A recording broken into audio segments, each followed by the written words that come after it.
Hello, is this on? Welcome to the long-awaited Top 100 Films stream. It is me, the academic agent.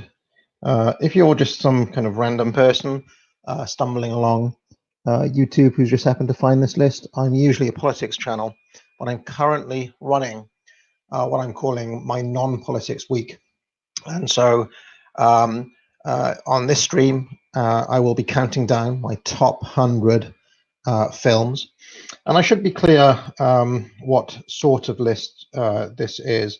It's not, these aren't my picks for the best 100 films of all time, because, well, objectively speaking, that list would look quite close to something like the Sight and Sound Top 100 or the BFI Top 100 or the AFI Top 100.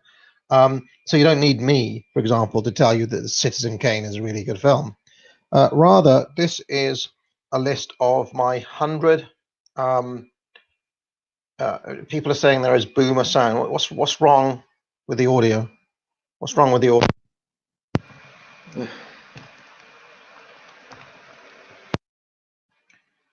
Is that better? Is that better now? Hello? Any good? Tell me if the audio is any better. I'm just having a look at the audio. Yeah, tell me.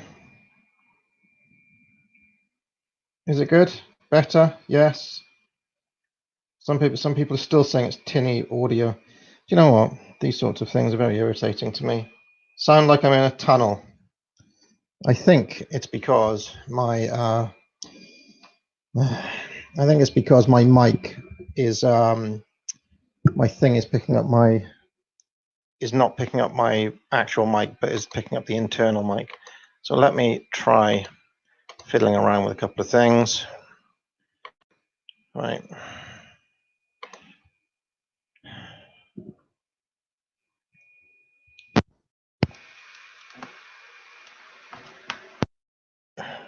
How's that? God's sake. It's interrupted my professional. All right, I tell you what the issue is. I need to put my headphones in, I reckon. It's picking up like actual. The problem is not the mic, the problem is the room. So let me see. Hold on. Fuck's sake.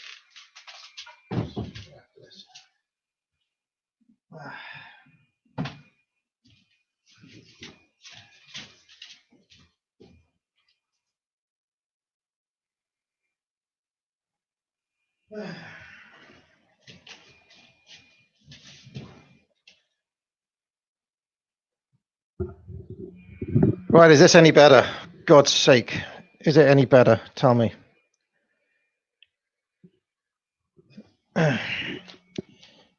It's already taken me about 3 hours to get to the point of starting this stream. Any better? Any better? Right. Okay. Anybody else says boomer audio, I'm going to kick them out. Okay, so what I'm doing here, I'm counting down my top 100 films, then my top 100 personal favorite films, and the screen grab is a little bit misleading because it makes it sound like I'm going to talk about Toy Story and the Indiana Jones and E.T. and things like this.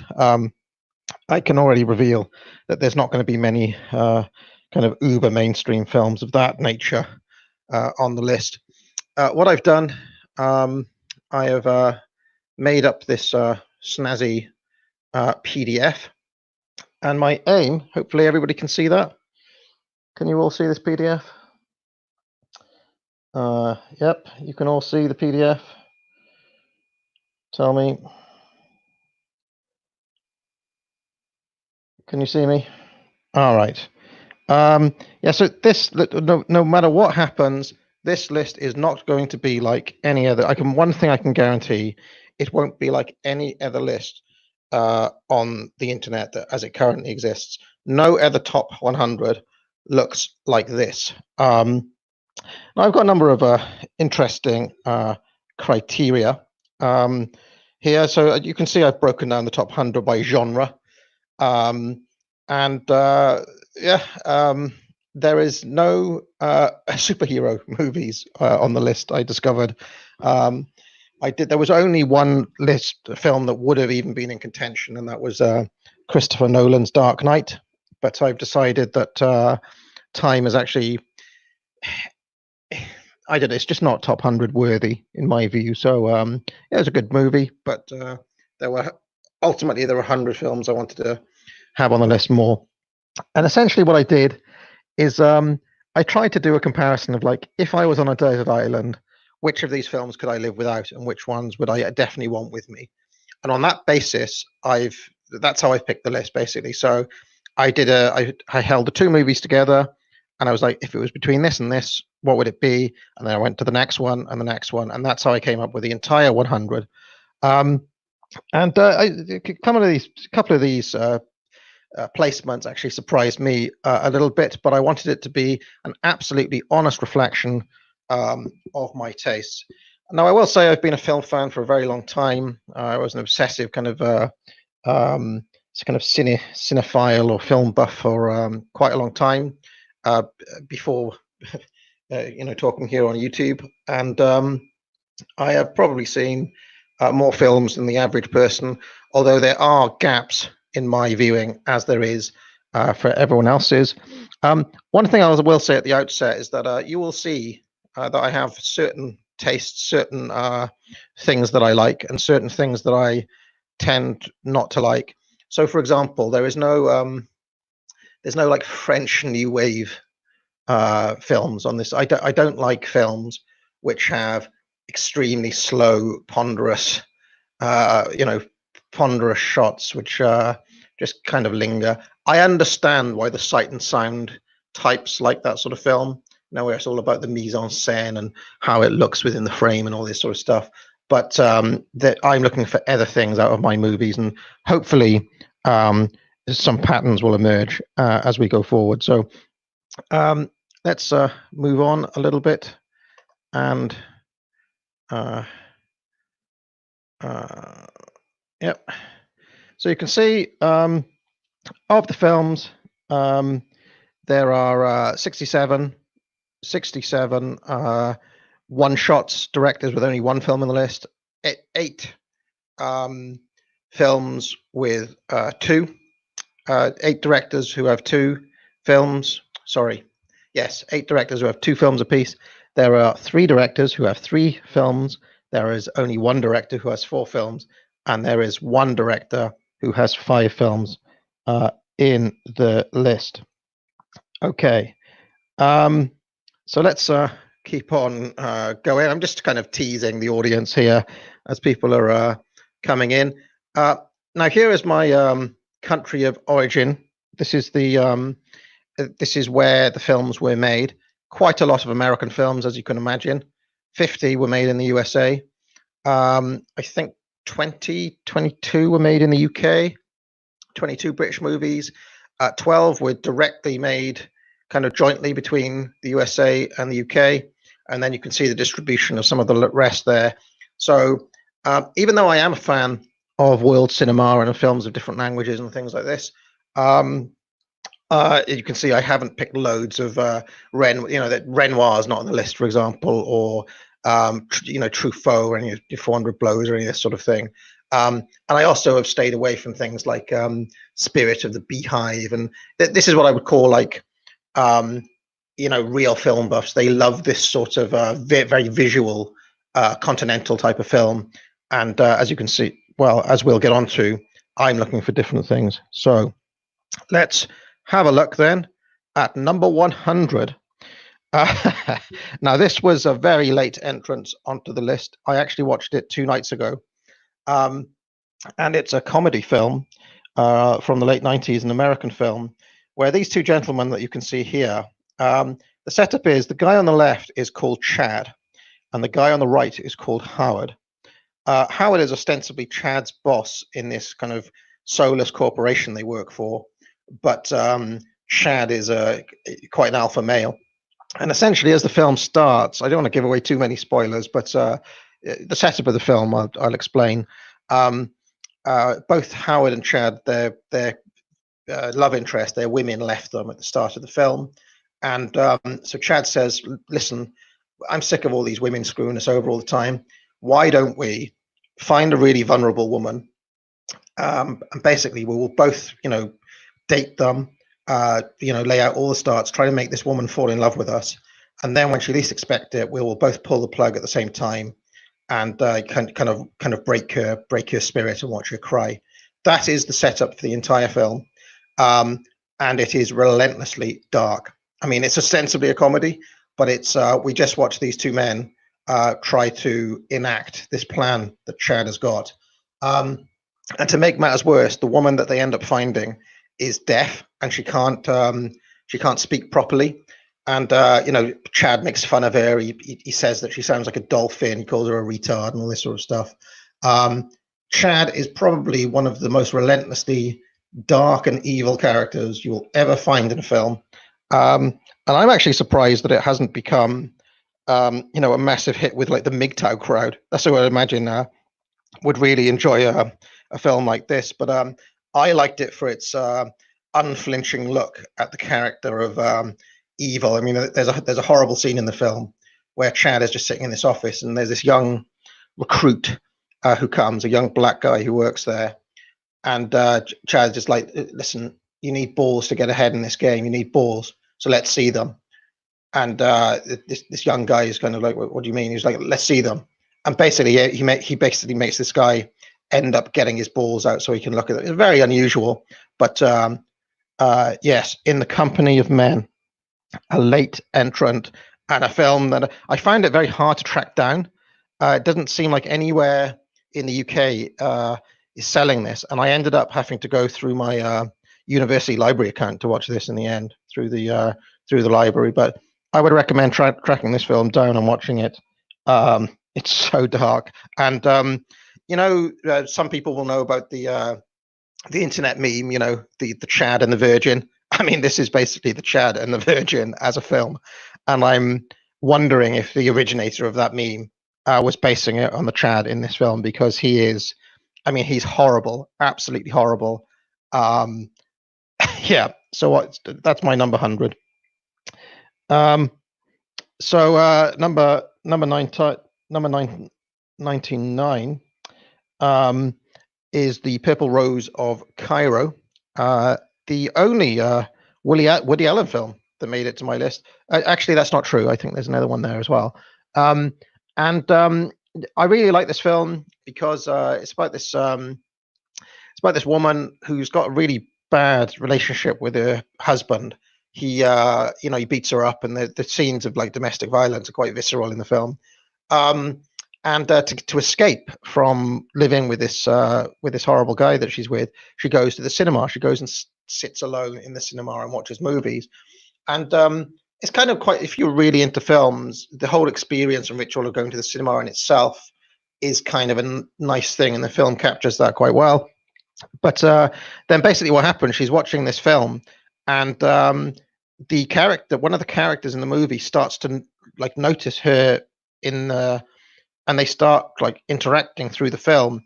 And eventually, as you can see here, the guy who is a character in the movie comes out of the film and starts to live kind of in the real world, and they start to have a relationship. But then there's a problem, because this starts to happen in different kind of iterations of this movie screening, and it's causing chaos both within the world of the film and in the real world. So I don't know. It's it's kind of high concept comedy. People can take or leave Woody Allen, but this is definitely one of his more interesting films, and especially one if you're a real fan of going to the cinema. Number 98 is Lahain, or The Hate, a French film. I think actually the only French film on this list, from the mid 90s, and it's set in this like really run down council estate. I mean, I guess I don't know what they call them in France, but it's like a social housing project.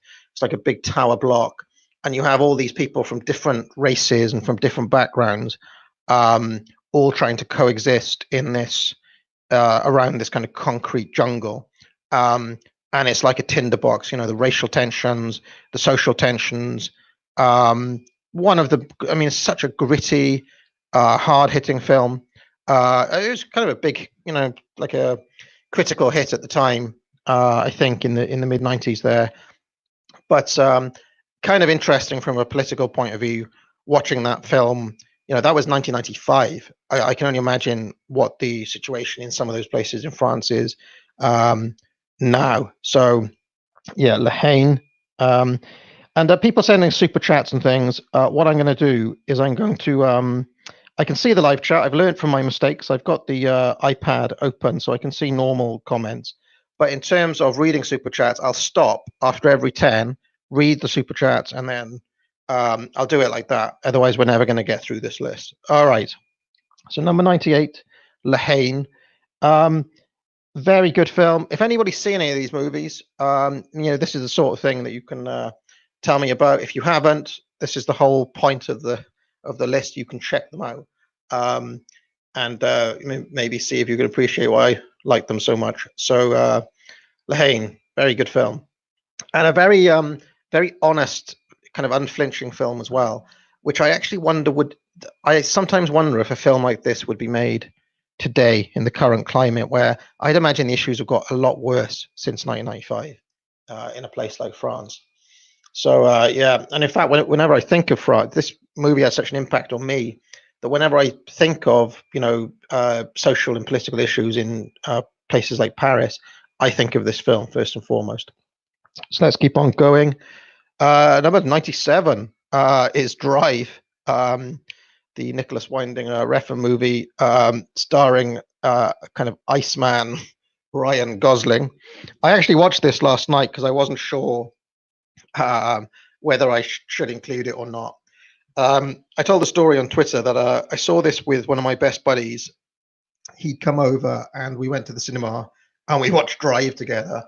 And it was a pretty busy cinema.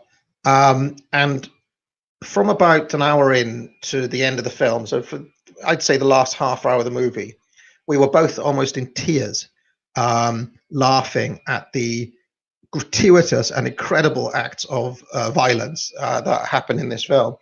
Now, I'm not sure if it's meant to be funny, but we found it. I mean, it just kind of struck a funny bone with us on that occasion.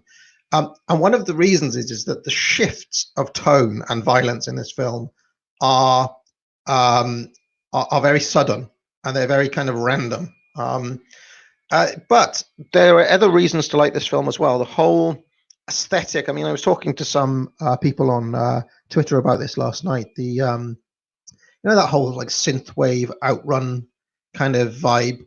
I think Drive probably was the big kind of cultural moment that maybe started all of that. The soundtrack with all of that kind of heavy 80s synth. His look. He wears this kind of leather jacket with a scorpion on the back. He's got these leather gloves. There's a amazing scene at one point where he just points in this incredibly unnatural and stilted manner at this woman. He's like, kind of threatening her with this leather glove. Yeah, so Drive, cool movie. It's also, having only watched it last night, it's probably the third time I watched it last night. It's quite short, it's only 90 minutes long.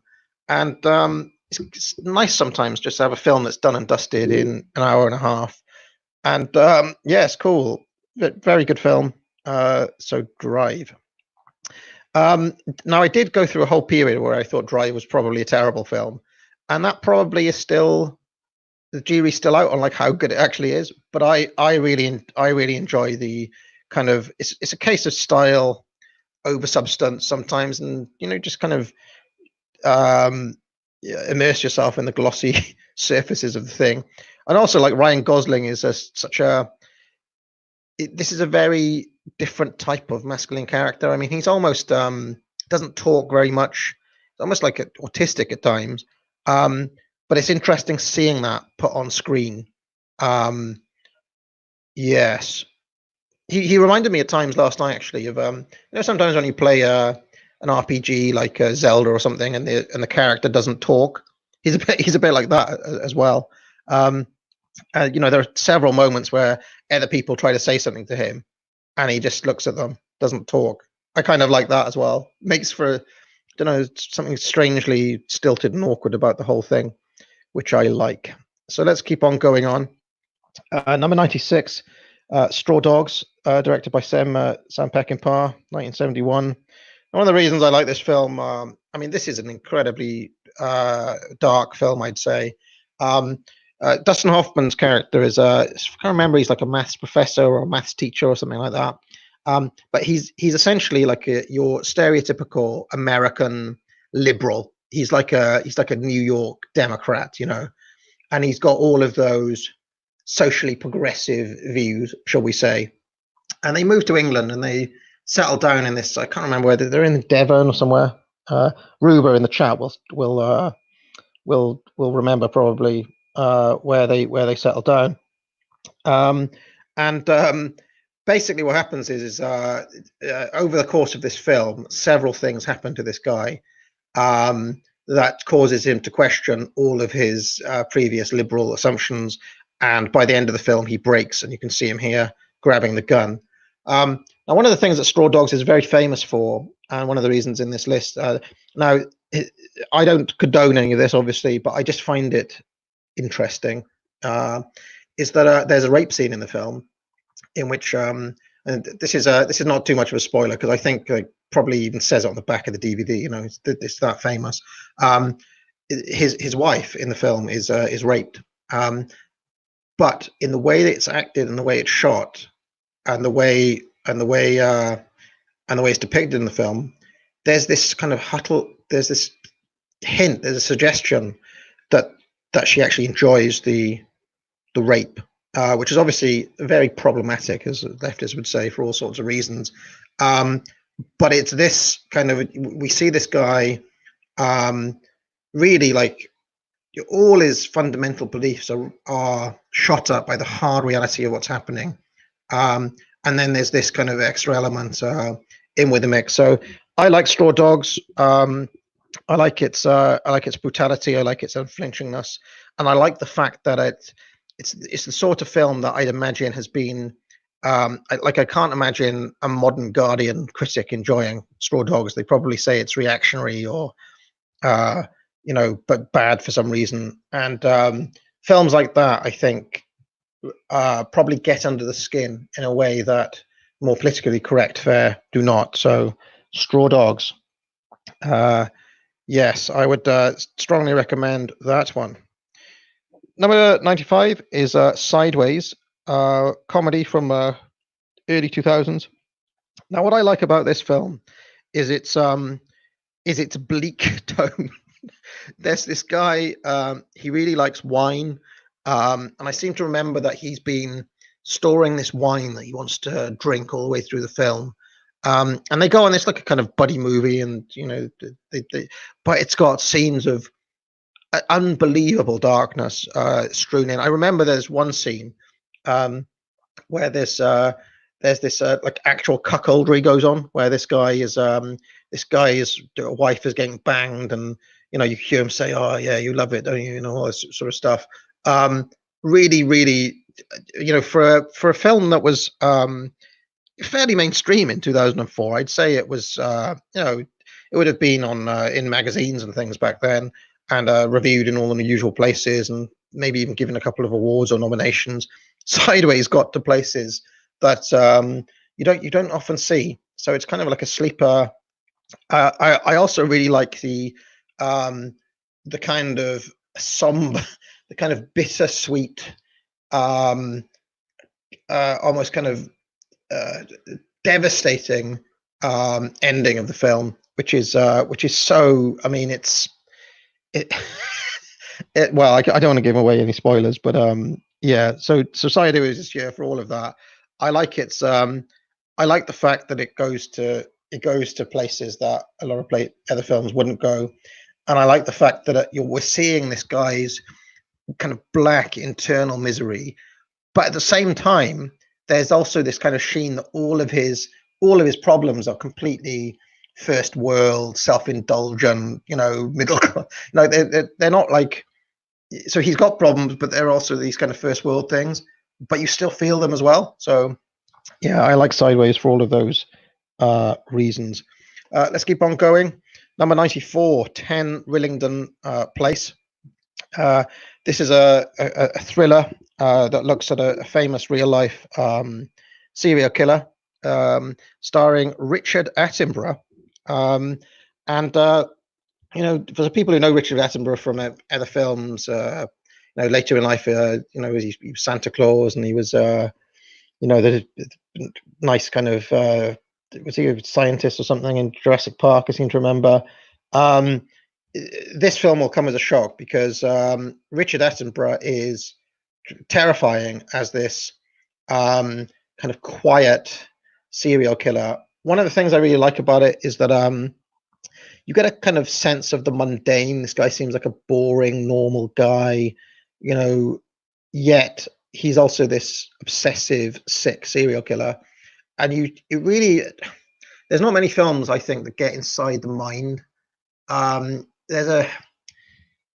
seem to recall there's a film called The Vanishing from the late 80s. It's not on the list, but that's one of the few other ones that gets to this. But I really like Richard Attenborough's performance in 10 Rillington Place. It's the sort of thing that if you caught it on like BBC Two at 11 p.m., for some reason they were showing this, you'd be very surprised at how good this was. So yes, 10 Wellington Place. That director, by the way, Richard Fleischer, he has got a kind of low-key great career. I haven't got any of his other movies on the list, but let me just run through some of the stuff he's done. He's done Dr. Dolittle, Soylent Green. I mean, just an interesting guy you don't hear much about, who really had quite a lot of good movies under his belt. 20,000 Leagues Under the Sea was another one of his. So anyway, let me keep on going, because number 93 is this film here, Heat. Now, I haven't put Heat here because I think it's necessarily a good film. Probably it's not a very good film. All of the talk in Heat is about this showdown between Robert De Niro and Al Pacino. The first time they met each other on screen. They were both in Godfather Part 2, but of course, De Niro was in the flashback scenes in Godfather Part 2. So this was the first time, a big bit of movie history, De Niro and Pacino together in a film directed by a big name director, Michael Mann. But that's not the reason I like this movie. I like this movie because of the performance of Al Pacino, who is absolutely batshit insane during this entire film. In fact, when I was compiling this list, I came across an interview where Pacino said that his character in Heat was on cocaine the whole way. I mean, I believe that, because he is mental in this film. And a lot of film fans say, well, there's two Al Pacinos. Basically, the Al Pacino of the 70s, who was a kind of quiet, brooding actor who'd command the screen with his eyes and this intense emotional presence. And then there was the Al Pacino, basically from Scent of a Woman onwards, hoo-ha, that Al Pacino. And I would say, I mean, he's got another outrageous performance in The Devil's Advocate, which is a very fun film with Keanu Reeves in it. Not top 100 worthy, but worth a watch. But I would say the peak of shouty, insane post Scent of a Woman Al Pacino is him in Heat. I mean, there's a scene right at the start where he just grabs, I think his woman is shacked up with another guy or something, and he just grabs the television. He says, "This television is mine," and he just tries to take the television. And then there's this. I mean, this scene here. She's got a great ass. mental. It's just so disconnect. Everybody else in the film is doing like quiet, realism, and De Niro's doing his usual method actor stuff. Pacino, I don't know what he was doing in this film, just off the scale, insane, and that is the reason to watch Heat. In my view, I mean, it's a good movie as well, but the real reason to see it is just to see Pacino unchained in the way that I'm talking about. All right. Yeah, you don't get to watch my television. Does he like throw it out the window? I can't remember. I think he just takes it with him, doesn't he? All right. So, if people are wondering, I do have an Excel spreadsheet and this PDF, which I'm going to share after the whole list is done. So tonight I'm aiming to get up to 41, and then tomorrow night I'm going to go from 40 to 1. Okay, this is what we're going to do. Number 92 is Titicut Follies, directed by Frederick Wiseman. Now, one of my favorite film genres is cinema verite. Now, people who don't know, cinema verite, or some people call it, what they call it, direct cinema. It's basically a documentary style where you show people just, in their everyday lives, with no voiceover, no talking head, no attempt at kind of narrative. Now, obviously, it's been edited, and you can maybe weave a narrative through the story, through the editing, but essentially you're just watching. It's the fly on the wall. You're just watching it play out with no other kind of editorial comment or narrative voice. And this guy, Frederick Wiseman, is the absolute master of this genre. He's got loads of these films. And if people are really like, one of the things I really love is watching slightly grainy footage from the 50s, 60s, 70s, just of everyday life. And Frederick Wiseman is the absolute treasure trove of that. He's got a film called High School. He's got a film called Welfare, which is just looking, watching people on the welfare queues. He's got, he's made films. It's just a lovely look at everyday life with no comment. And that's the real thing. You're seeing just life close to as it really is, quote unquote, with just the perspective of the camera, I guess, and what he chooses to show you. I guess I guess there's an element you can never get truly kind of objective look, but this is as close as it gets, I think, in the medium of film. And Titicut Follies is especially notable because it's life inside a kind of mental asylum. Essentially, these are all prisoners. These are criminally insane people. This is essentially Arkham Asylum, the movie, and it's it's tragic, it's sad, funny in parts, but really, really bleak, which is what I especially appreciate about it. So, Titicut Follies, top recommendation from me. You'll see it crop up a lot on most disturbing film ever lists, stuff like that. I don't know about disturbing, but it's certainly definitely worth a watch. And I kind of enjoy when it comes to things like these cinema verite. I just kind of enjoy living in their world a little bit. Just looking at the furniture in the background, looking at the interiors. Just seeing what the world, what the world was like. I love that sort of thing, and that's one of the reasons I love watching Adam Curtis documentaries, because he shows so much of this kind of stock footage type stuff. But anyway, Frederick Wiseman, I've only picked the one film from him, but Titicut Follies, that's probably the most famous one. But all of those other ones I mentioned too, definitely worth watching if you're into that sort of thing, as I am.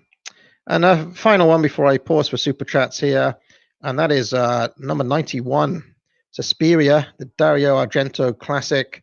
Horror, horror fans are really into this film. One of the it's a lot of color, but the real thing that you have to talk about when you talk about this film is the soundtrack, the Goblin soundtrack, the very spooky, weird soundtrack. all the little hushed voices and things. Genuinely quite an unsettling experience to sit through. Suspiria, the deep reds. I think the setup is that she, I think she goes and is it like a convent school or it's like a girls' school, but a very kind of weird one, almost like a slightly culty one, and all sorts of strange things start happening to her when she arrives at this school. But it's, I would say, a film made by its soundtrack. So, yeah, that's right. Concerted Cowboy, it's a dance school. So, let's pause here, and I'll have a look at some super chats, and then we will pick up where we left off. So, how am I going to do this? Right, I'm just going to go out into YouTube, and I'm going to have a look at the super chats, and then we'll keep on going. Let me know how you think how the list is going so far. Are people enjoying the list of the? I've given you 10 films so far. If you've seen all of them, say 10, 10. If you've seen like none of them, say 0, 10. So let's have a look. Somebody's just given me $4.99, but the message has been deleted. Thanks for that, whoever you are.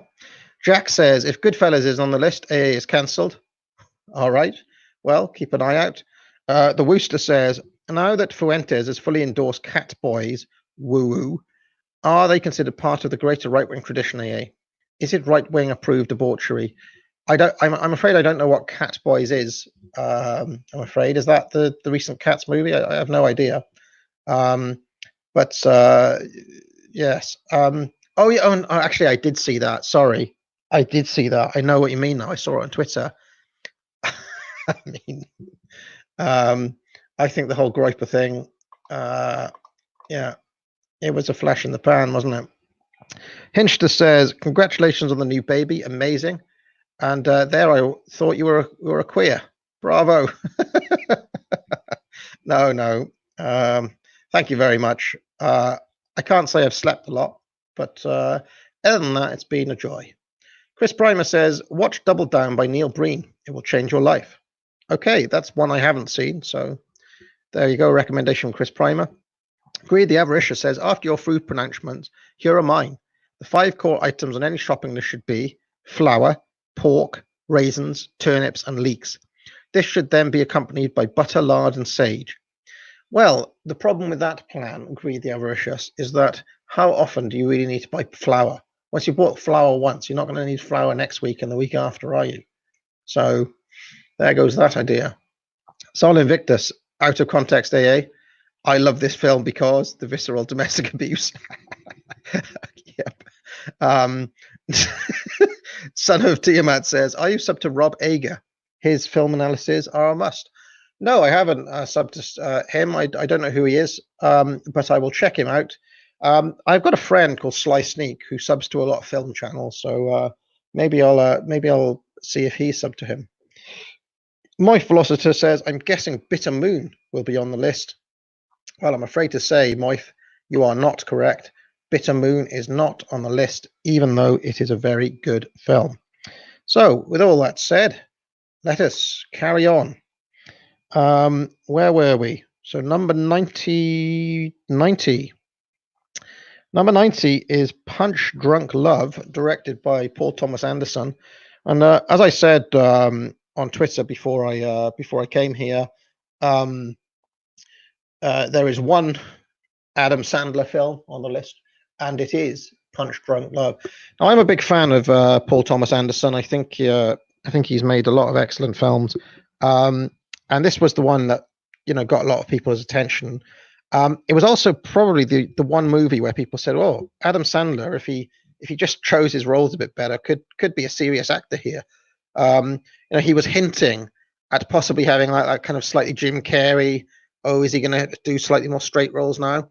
Never been better than he was in PunchDrunk Love. One of the things I love in PunchDrunk Love is that they, set in this. Let's say they're like car salesmen or something like this, but it's just set in this absolute hinterland of nothing. And this is one of those things. I've driven all around America. I've been from, I did Route 66. I drove from Chicago all the way to LA, and I've seen all sorts of places in America. In between, towns you'd never visit, towns you'd never hear, the Springfields of this world. That was one of the things I realized, that it's Springfield in the Simpsons, but actually, like, every state has got a Springfield. So I must have visited about 10 towns called Springfield, it seems like, especially in like the St. Louis, Missouri kind of area. But anyway, one of the things I found in my travels in America is that you get these vast miles and miles of what I came to call on the trip detritus. You've got, it's not a town. It's not like it's not like a town where you've got like a square it's just like a kind of McDonald's, Starbucks, car lot, nothing, just these weird units. And people, I don't know, like, I only stop for a burger once in a while in some of these places, but they're really odd. And one of the things I love about PunchDrunk Love is that it's set in one of these nowhere. It's just nowhere. It's just, they live nowhere. So that's one great thing about the film. I've pictured Philip Seymour Hoffman here. He's a very good actor. Who was, he's dead now, isn't he? And he's kind of got a lovely little villainous little character, kind of low. I love kind of low level villainy, and I think his character in PunchDrunk Love epitomizes that. So yeah, recommended if you haven't seen it. So let's keep on going. Number 89, another comedy, one from Britain. Robert Hamer's School for Scoundrels, starring Ian Carmichael and, of course, Terry Thomas. What a complete Shah. Yeah, you're a cat and a bounder. Terry Thomas is a absolutely amazing presence. And this film is awesome because it starts off with Ian Carmichael's character. He's sick of losing in life. He's a loser. He doesn't get anywhere. He's meant to be some sort of director at work, but his staff boss him around. He's basically a beta male in all ways. And he goes to this place called like the School of Life, or the School of, was it Lifemanship or something? And they essentially teach him how to one up your rival in any given scenario.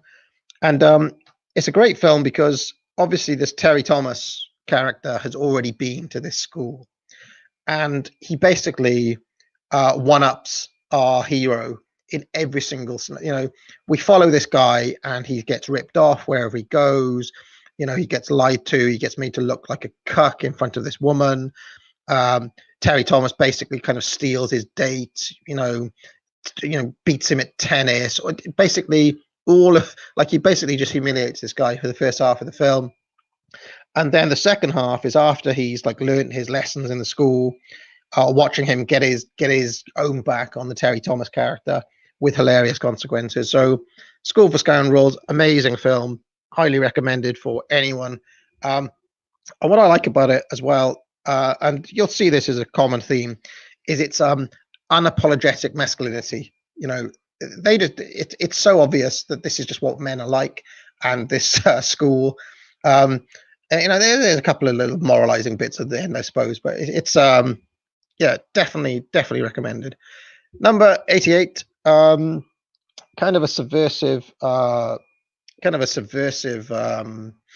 film by Peter Greenaway, The Cook, the Thief, the Wife and Her Lover. This is like a Michael Gambon. He plays the thief. He's like this gangster.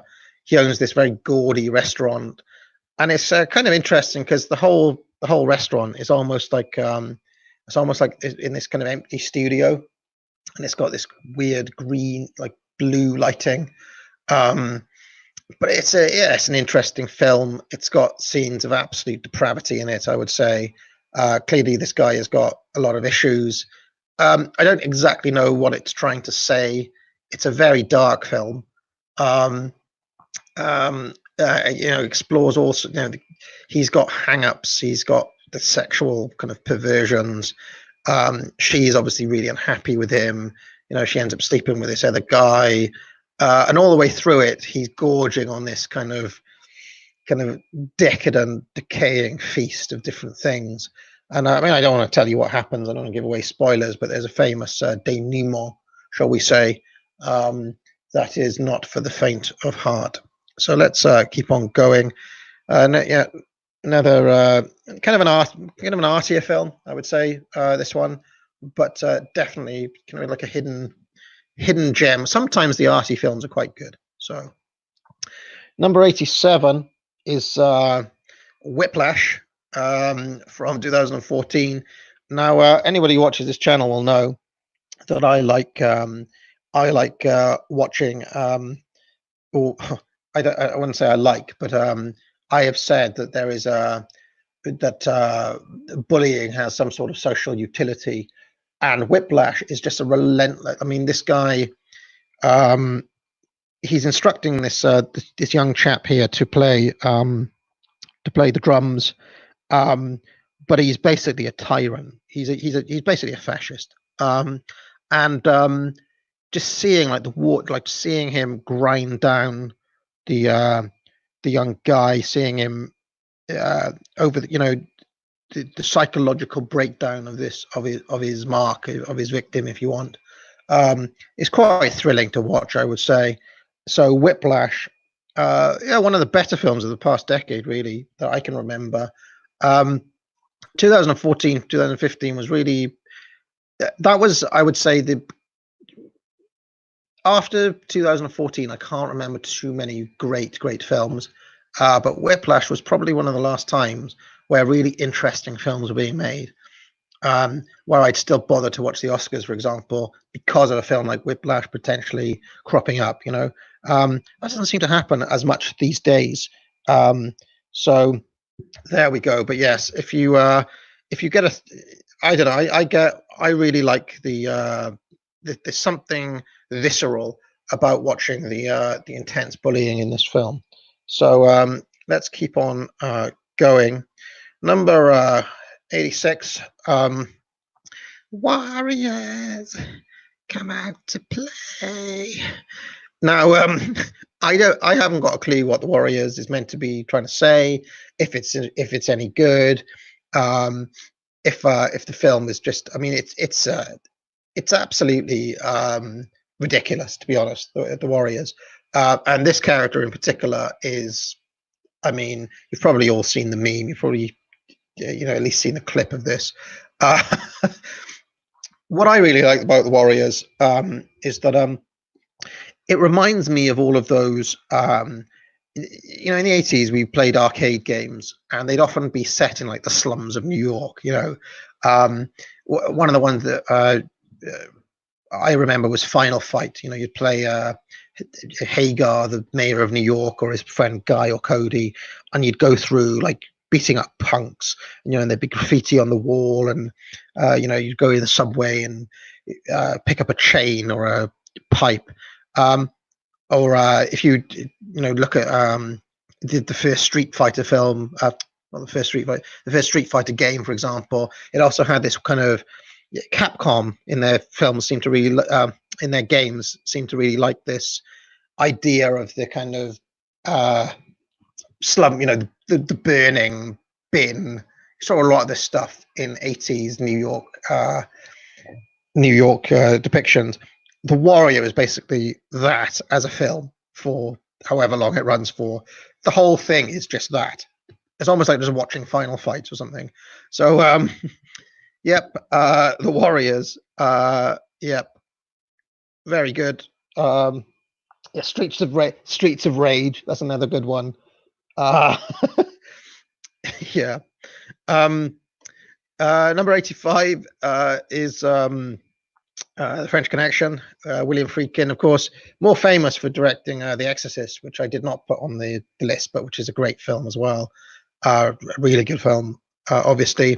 I just, I wanted to pick more interesting things. But The French Connection really is quite a surprising film because of how into like the car chases you get, and it's just really, really well done. You know, the suspense, the chases, the sense of injustice, all of it. And Gene Hackman is great in the film as well. So French Connection, I would say one of the better thrillers ever made, to be honest. So it's just so good. And you know, you've all seen a minute. You know, you've seen like the new James Bonds and all the different, you know, all the special effects and stuff. This film shows you don't need really all of that. What you need is terse direction, um, and a sense of stakes. That's what you really need. And the French Connection, I would say, is just brilliant. It's probably the pinnacle of the chase movie. You know. So yes, and you get a lovely look at San Francisco as well, as it would have been in the early 70s before certain people ruined it. Let's keep on going. Number 84. Now I was talking about 10 Wellington Place as a serial killer movie that gets inside of inside the mind of a sick killer. Probably the best film ever made for that, and the sense of the how can I put it? A sense of the kind of detailed detective work and putting the viewer into the mind of the detective and trying to piece together the pieces yourself. Very few mysteries in history have really managed to do that. Probably the best example I can think of is the first season of The Killing. Did anyone see that? That Danish Danish drama that was on. It was set in Copenhagen. She wore that sweater, and for a while, like you know, loads of women were buying that sweater in honor of The Killing. But basically, that that was a TV show. Also got that, you know, what do you call it? Like police procedural, getting inside an investigation, you feeling like you're part of the investigation, and also getting inside the mind of a sick sadistic person. Zodiac, I would say, is the best ever film for that.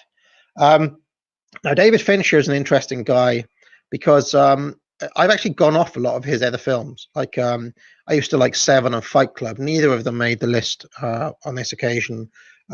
Fight Club, I think, is a film that I was much more impressed with as a younger man, and now it's kind of seems a bit trite to me. It seems a bit obvious. And Seven now feels a bit gimmicky to me, whereas Zodiac, on reflection, I reckon was David Fincher's best movie. So let's keep on going. Number 83 is On Waterfront, directed by Elia Kazan, starring Marlon Brando, of course. Now, what I like about this film is that it was a film. So if you remember, Arthur Miller wrote a play called The Crucible, in which he attacked Elia Kazan and others for naming names when McCarthy drew up the blacklist, and they were naming Marxists in Hollywood. And this film essentially was Elia Kazan's defense of what he had done, why he spoke up, why he named names, why he was willing to give the names of Marxists who were working in Hollywood. And Marlon Brando's character in this film is a kind of cipher for Kazan himself. So that's one reason that the film is really good, because it's a counter communist film. The other reason, of course, is because the performance of Brando is exceptional. It shows the corruption of the unions on the docks there. The union is basically overrun by the mafia in this film. And it's got the extraordinary, I could have been a contender speech. Great, On the Waterfront, all-time classic. And I kind of like the docks. I mentioned before that when I was watching The Wire, I got to like season 2 and started to like question, what should I be working on the docks? Is this a more authentic existence? And I kind of like the kind of just incidental scenes of like people playing cards or people just working on the dockyard there. So On the Waterfront, fantastic movie. Number 83. Number 82 is Conspiracy. This was a kind of a very talky film of a group of Nazis sitting around very coldly, dispassionately discussing how they're going to bring about the final solution. That is, how they're going to bring about the extermination of the Jews, obviously. Yeah, I just love the fact that the film gets it takes a look in its own it takes a look at what they call the mundanity of evil. This is like just pure bureaucracy. It's watching the machine work itself out. It's watching how power operates. So I kind of like the film for all those reasons, and it doesn't virtue signal at any point. It's not. So like if you watch something like Schindler's List, they lay on the schmaltz and the the music, and you're meant to feel sorry at this bit, you're meant to cry at this bit. Conspiracy doesn't do any of that. It's just played out completely dry. It starts, you watch them talk, then it ends. Fantastic, fantastic kind of ensemble piece. So I love that. So let's Conspiracy, great film. And then finally, number 81, before I get back to the super chats, is I had to put the Carry On films in here somewhere, and to Carry On at Your Convenience is a film which shows all of the problems with unions, all of the little, set in a toilet factory, and they just show how difficult it is. And this character that I've pictured here, he's like one of the main kind of leftist agitators.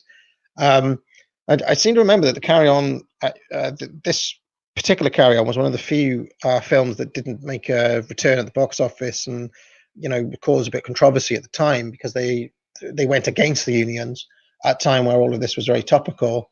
But I really respect it for that. So and there are some hilarious scenes in the film where he's like, oh no, you can't do that, that's somebody else's job, and you can't do that, that's somebody else's job. So in the end, like, to screw on a pipe, you need 4 different people, due to all of the regulations that are in place.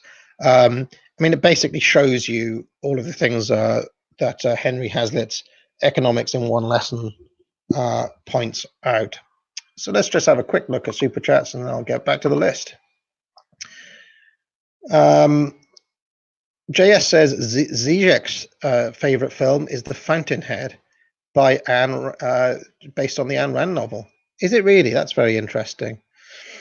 No, I haven't actually seen The Fountainhead or read it. So the Wooster says, have you seen Uncut Gems, AA? It's another great reminder that Adam Sandler can act. I believe the film is still in the theaters. I have not. So maybe I'll go out to the cinema if doubtful, given current circumstances, but possibly. And Moifa Velociter says Day of the Jackal with Edward Fox. That is not on the list, I'm afraid. So let's, in the interest of time, I will carry on.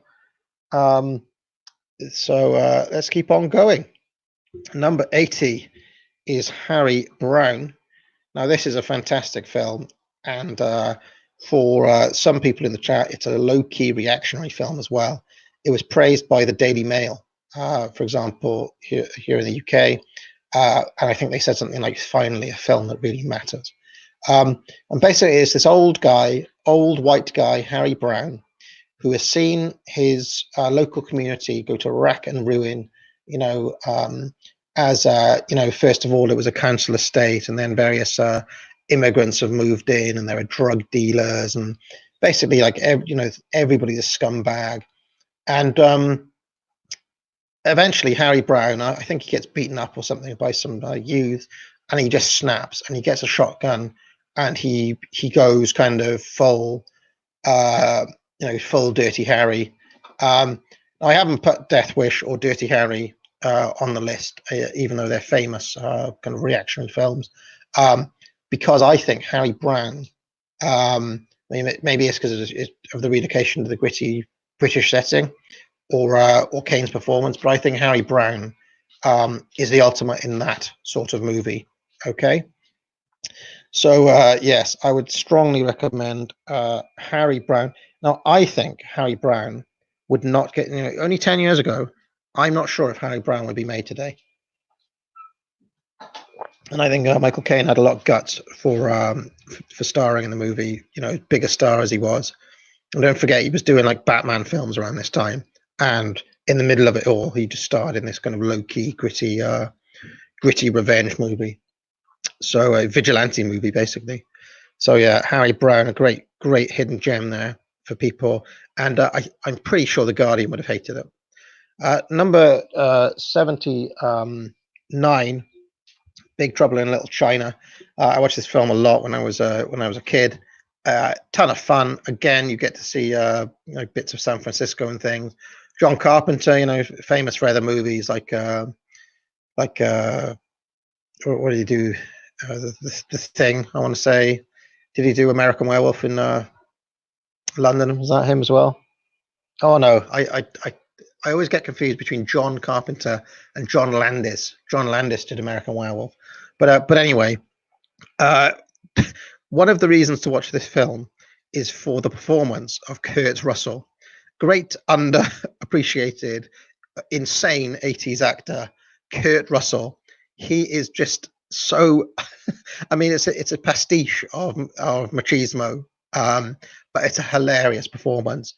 The other reason to watch the film is for the villains. David Lopan, the kind of he's like a kind of Shang Tsung figure, kind of an evil sorcerer, and then he's got these three lieutenants. The three storms. I think one of them's called Thunder, one of them's called Lightning, and the other one's called Rain.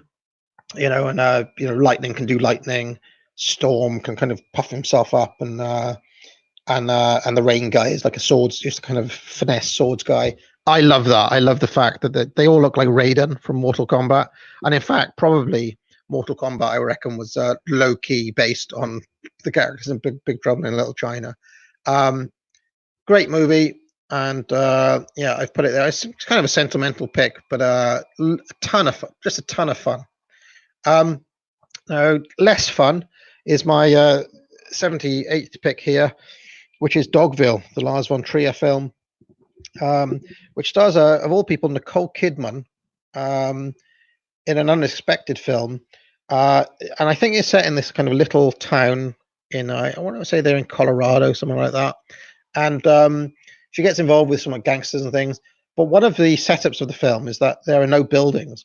There are just these, you just see these kind of plots on the floor so there are these different rooms. It's so dark, it's unreal, it's relentlessly dark. I love that, of course. So a lot of people didn't like Dogville. A lot of people thought it was pretentious. I didn't. I thought it was pretty good. I actually think it's aged well as well. So I love a bit of that. Now Lars von Trier's got a lot of other kind of sick, twisted films. Antichrist springs to mind. I haven't picked any of those.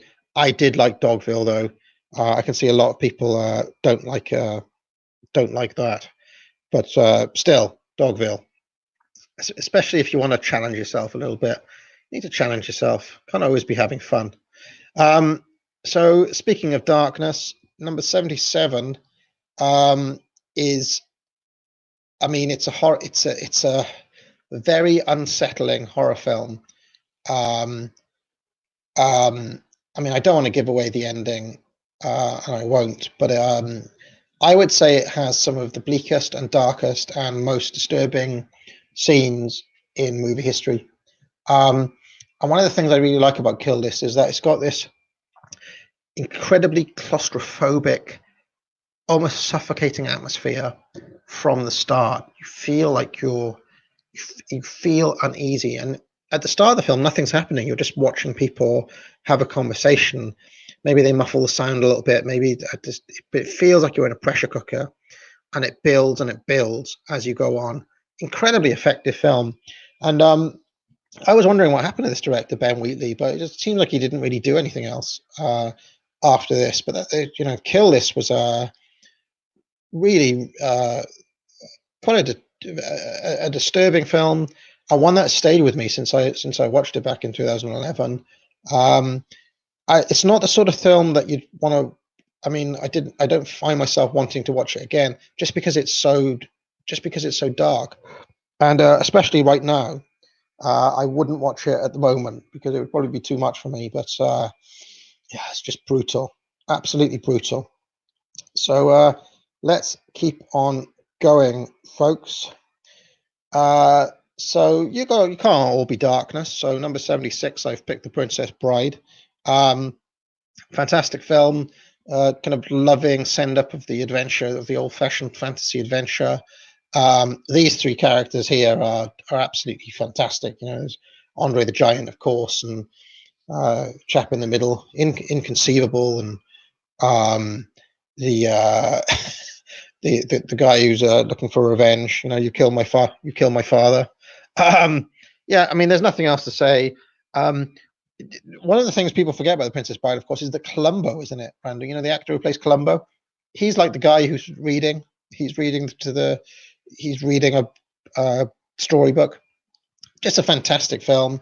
And really probably sometimes you talk about the best in class. Princess Bride, I would say, is the best film of that variety that I can think of. So yes, nothing more to be said, really. Number 75. Now, one thing you'll notice about my list is that there's not a lot of films on it that that are kind of worthy or moralizing or kind of I dislike films that feel like they're clubbing over the head with a moral. I dislike it's virtue signaling. I don't like that.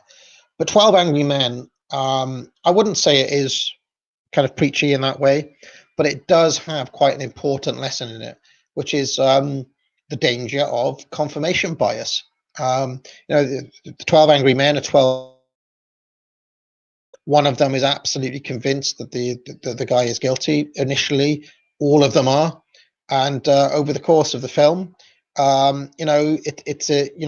there's one guy who's like, no, let's study the evidence, let's reason it out, let's have a look at everything.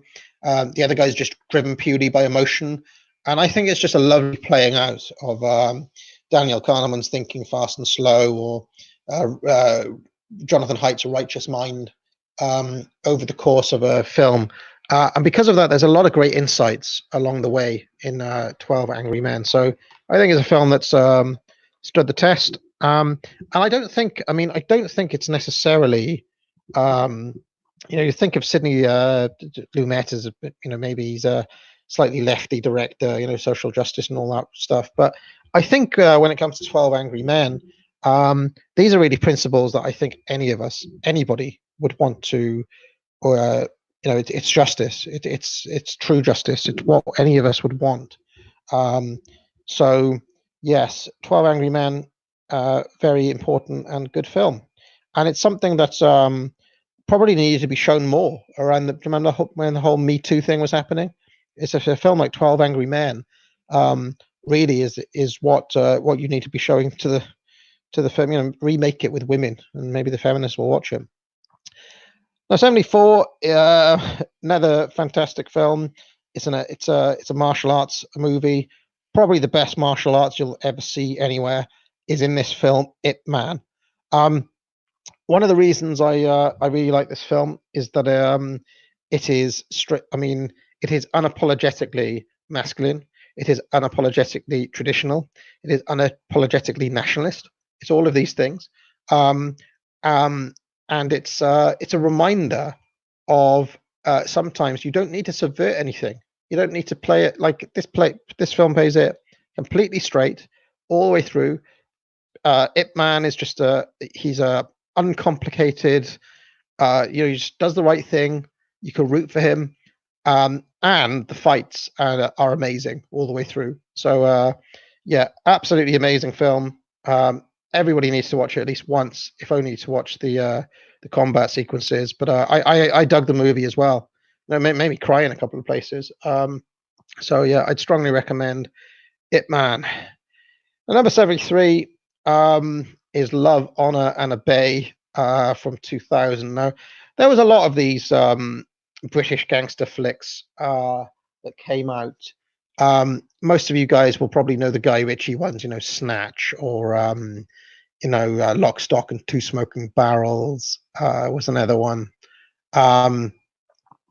But for me, the absolute best one of these sorts of films was Love, Honor, and Obey, starring Ray Winstone, Rhys Ifans, Jude Law, and a pile of other people. Really great film. And it's actually, I was looking around for it to see, like, you don't hear this film too much these days. There's actually a version on YouTube. Somebody's just uploaded it, and for whatever reason, they've left it there. So you could watch this film right now if you wanted on YouTube. It's really funny. Ray Winstone is like a proper kind of stereotypical Cockney gangster. What I like about the film, though, is that it shows a number of dynamics that I really like. One is that there's genuine hierarchy in this gang. Like there's clearly Ray Winstone is the alpha. He's the big boss. And then there are kind of layers of kind of henchmen and things. There's a clear minion. There's a clear like absolute mega male in the group who just so that is one of the little dark things that explored in the film that I quite like. It's also about the nature of evil, like the motives that one of these guys is trying to get into the gang and he's trying to prove himself, but he's not in it for the other guys are in it for obviously for the crime and all the rest of it, but there's a kind of code, whereas this one guy who's trying to get in, he's in it because he's just a sadist. He's sick. He's just evil inside. I'm interested by that idea that some people are just sick. There's no reason. He hasn't been abused or anything. He chooses it. He chooses the evil because he's attracted to it. And I think that's a very interesting theme underexplored. The other reason to watch Love, Honor, Obey is that it's an absolutely hilarious film. It's really funny. There's one moment earlier on where I remember Ray Winstone's character is just like, "You're fat, I'll throw you in the river." So there's a lot of that sort of stuff. Yeah, you're a mug, mate. All of that sort of stuff. So I would strongly recommend watching Love, Honor, Obey, especially if you like gangster films and you haven't seen it, because it's for me it's better than the Guy Ritchie movies. I think this was I don't know why people don't talk about it more. It was easily the best of that kind of crop of British gangster films around the turn of the century. 72. Speaking of the mundanity of evil, is The King of Kong. Hilarious documentary from 2007 about the world of 80s arcade game world records. And there's this guy called Steve Wiebe who wants to set the Donkey Kong world record. But the current record holder is this chap that you're seeing here, Billy Mitchell, who set the original record back in the 80s. And what is amazing about the film is that it's like I don't know if it's an editing or I don't really care, to be honest. This guy is just like a heel. He's just a villain, basically, who pulls out all the stops to try to stop our man Steve Wiebe from beating his record. And what is amazing about the film is just the level of like the state on the nerds in this world of arcade game world records, and the depths of like this guy Billy Mitchell. He's got all these little minions who do his bidding for him, and he's genuinely like a kind of mustache twirling villain. It's amazing. I really love The King of Kong. Every once in a while, it's one of those films I'll just stick on once in a while, just for a laugh. Amazing film. So yep, King of Kong, and Billy Mitchell's up there with the top villains of all time for me. It's just the low level. I was talking about PunchDrunk Love about the low level villainy, just the absolute low stakes villainy of Billy Mitchell is just amazing. And 71. Another P.T. Anderson film, Magnolia, starring lots of people. Tom Cruise probably in his best ever role. Respect the cock, tame the. I won't say it because the stream will get demonetized. As the food one, if anybody watched the food stream, that got demonetized because Binary Surfer said the C word. So, Magnolia, really interesting film. I love the Amy Mann soundtrack, which is it's probably going to be very cringy for a lot of people, but I think the songs on the Amy Mann soundtrack are really good. It's got really strange shifts of tone. And what I love about Magnolia is that, it explores like 9, 10, 11 different characters, and they're all just broken. They're all just dead and broken inside in various different ways. And I love it. I love I love to see the exploration of the misery and the reasons that all of these people are miserable. One of my favorite actors is in there, William H. Macy. He's there's a film he was in once called The Cooler, about a guy who's so got such bad luck he's sent in to casinos to cool winning streaks and things like that.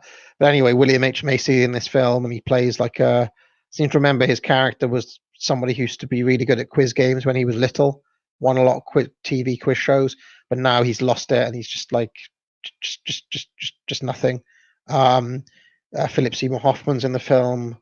There's a cop.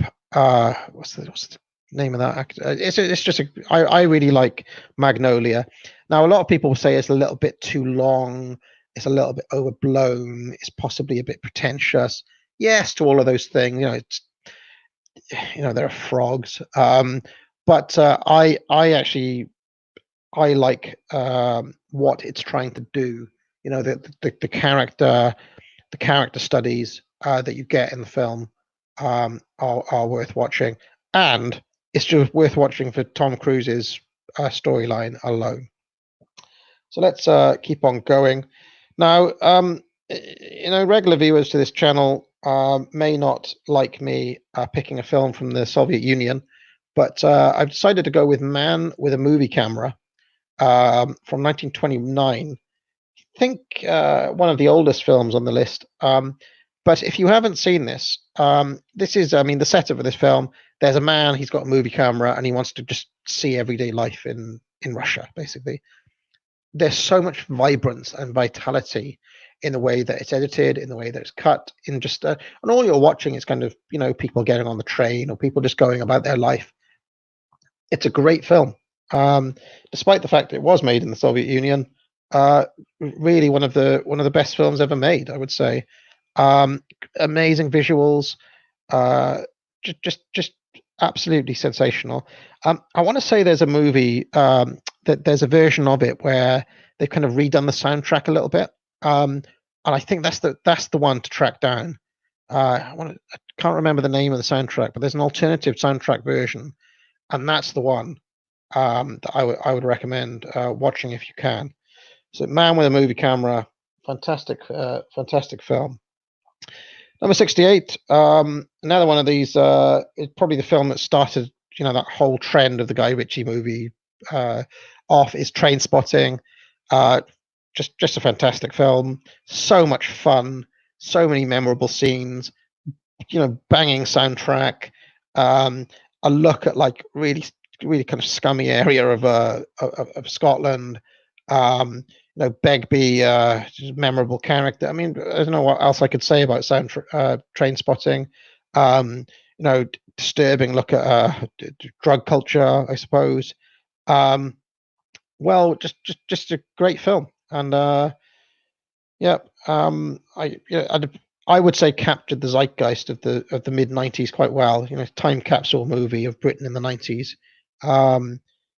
too. So. Trainspotting, absolutely still worth watching, still a lot of fun. Now, I never bothered to go and watch the sequel. I don't know if anybody did watch the sequel. I know Trainspotting 2 came out recently. I'd be interested to see what it was like, but I dug Trainspotting quite a lot. So, number 67, another really dark comedy by Alexander Payne, same director who did Sideways, is about Schmidt. And I think this is one of Jack Nicholson's more unheralded roles. People always talk about what's the best Jack Nicholson acting performance. He is so good in About Schmidt playing this old man. The setup of the film is that as it starts, Schmidt here is retiring. He's retiring after a long career, given the watch and given a send off by his company, and then he goes home and realizes that the wife, this wife, like he's basically like without his job, he's got nothing, and I think his wife dies as well, and then he really does have nothing. So you're watching this guy trying to cope with retirement, and then he's also like looking back and thinking, what have I done? What have I done with my life? And I've done nothing. I've achieved nothing. Um, and It was devastating watching this film in the cinema. I remember because I watched it with a lot of people in the cinema were old people. They were clearly people who were either retiring or have already retired. And this was so on the nose. It was so kind of it was dark. It really was. People were clearly crying in the cinema because of how close to the bone this was. But anyway, he in the film, I think he ends up getting like a big, gets like one of those big, what do they call them, UVs? Like he goes on a road trip essentially, and ends up having like he ends up like getting in a jacuzzi with Kathy Burke. I seem to remember, not Kathy Burke. What's her name? But anyway, About Schmidt, I would say, is a very underrated film, quite an effective, affecting movie as well. Now, around this time, Jack Nicholson, I didn't put it on the list, but it's another kind of hidden Jack Nicholson film. He did another film. I'm trying to remember the name of it now, which is also worth digging out, where he's surprisingly good. Another good old, Jack Nicholson when he's old type performance. I'm trying to remember the name of it now. I'm not thinking of The Departed. It was there's a church in it. Unfortunately, it's not. Let me just have a quick look to see what the name of that movie is, because that's worth watching as well. I'll just dig it out. Now that I'm talking about it, I could have easily put this on. He's really good in terms of endearment in the early 80s, but the film I'm thinking of is The Pledge. That's it. The Pledge. I remember that was the other really interesting film he made around this time. Definitely worth a watch. Okay, so let's carry on. Because number 66, to the shock and horror of everybody in the entire chat, is Star Wars Episode 3, Revenge of the Sith. Now, what is this film doing here above some of the amazing films I've already picked? Why? Well, folks, the truth is that I am a massive fan of Emperor Palpatine. And I've had this dream. Ever since I can remember, my dream film was a film which essentially we watched the forces of evil and darkness take over the universe. And that's it. And the closest film ever to that vision is Revenge of the Sith. It is a film where the bad guys win. The bad guys win in the film. The Emperor ends the film basically taking over the entire galaxy. It's amazing. It goes to dark places. And that's why, there, and not just the women, the children. Execute Order 66. There are so many memorable things in Revenge of the Sith. Now, yes, it's part of this. It's not a great film, and Mr. Plinkett and Red Letter Media and all the rest of it. But for the things I'm looking for, it's got a magnificent over-the-top Palpatine performance. The whole "You Were the Chosen One" stuff is kind of epic and pretty good. But it's the reason it's here for me is because it's a film where you just watch the bad guys win and take over. and I don't think another film like that has ever been made. So for that reason alone, Revenge of the Sith, and I can reveal, folks, no other Star Wars film has made the top 100. And this is one of those interesting things, because if I was to list how I'd rank the Star Wars films, obviously wouldn't say Revenge of the Sith is the best Star Wars film, because it's not. But in terms of my personal favorite movies, it's right here at number 66. So Revenge of the Sith. Think of the moments. Unlimited power. Number 65 is Performance. Very odd film directed by Nicholas Roeg. Now, it's famous for having Mick Jagger in it and many scenes of kind of debauchery and drugs.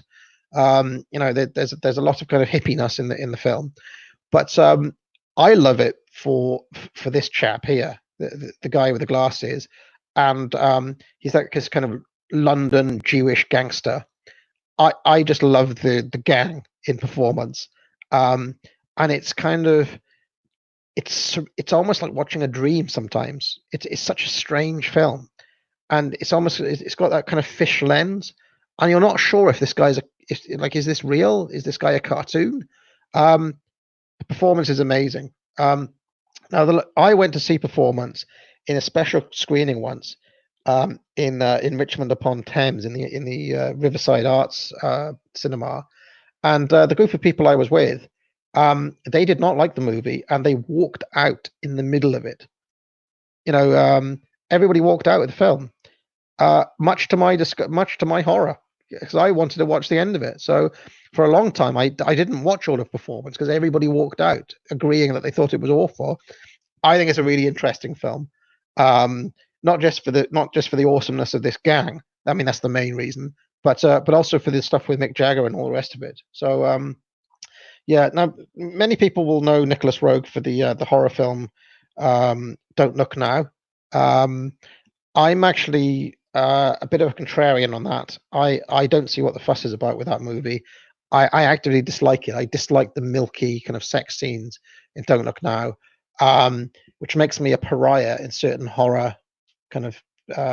I was never popular in horror film circles for my because I dissed Don't Look Now, and I also dissed Night of the Hunter. I didn't like those two films, and I thought they were much better horror films. Back in the long history of horror. But for some people always talk about those ones. I'm not a fan of it. I am a fan of Performance, however. So there's another Nicholas Roeg movie worth mentioning, starring David Bowie, which is not on the list as well. That's The Man Who Fell to Earth. That's definitely worth a watch too. Number 64 is Zulu, and I've got a friend called the Britisher who really loves this movie. And I can imagine many people in the chat love this film as well. Just a great war film. One of the great things about it is that the assumptions of this Michael Caine actually plays against type. He plays a posh character. He's kind of a bit superior and smug, and he's comes from the officer class. He's brought in to command this unit, and it's the ultimate film of theory versus practice. Caine has got all this kind of theory in his head, but experience and on the ground reality is what matter, and that's the thing that he learns during the course of it. There is also an interesting kind of pacifist, kind of leftist priest in the film as well, who tries to persuade them not to fight. Zulu, I mean, what can I really say that hasn't been said about it? Just a great film, high stakes, great drama, all the rest of it. Another war film at number 63, and the first entry from Stanley Kubrick is Full Metal Jacket. Now, there are lots of reasons to like this film. You'd love the smell of napalm in the morning and all the rest of it. The Vietnam, for me, the best part of the film, as you've guessed it, is the training camp. It's the bullying. It's the grinding down of the of the fat kid there, and the I love the way that Kubrick's camera it doesn't look away. He never looks away. That's what I love about Kubrick. He's just so, you know, where you'd look away, he just keeps the camera, and that's really why I put Full Metal Jacket here. I mean, I don't see Full Metal Jacket crop up on these lists as much as some of Kubrick's other films.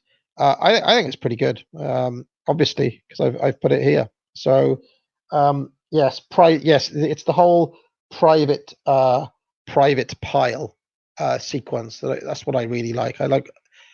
I just think it's it's that whole Whiplash thing again, and this drill sergeant here, he's obviously you know I find it fascinating to watch such a process go on. Number 62 is another one of these cinema verite documentaries. This one is Salesman by the how do you say that, the Maisels brothers. Now, Salesman is a fantastic film. It follows a group of salesmen who are trying to sell these deluxe Bibles, and it just follows them around. It's so desperate. It's so and the one that you're seeing here, you can just feel the desperation on him and the underlying bitterness in him. And this is what draws me to this film. It's there are some they get interviewed throughout the film, and they're trying to explain what goes on. It's amazing watching these salesmen, the ones who don't make the sale, try to like BS their way out of it, and they're trying to they're trying to keep face to each other, and you can see that some of them are really struggling, and just the little kind of rivalries that develop and the jealousies. Salesman, so good. It's such a good film. And again, just watches, doesn't comment. Number 61 is Todd Browning's Freaks. Not a film for the faint of heart, and a film which famously many people thought ended Todd Browning's career. Of course, famously he directed the original Dracula, the one starring Bela Lugosi. But a much better, much more interesting film is Freaks.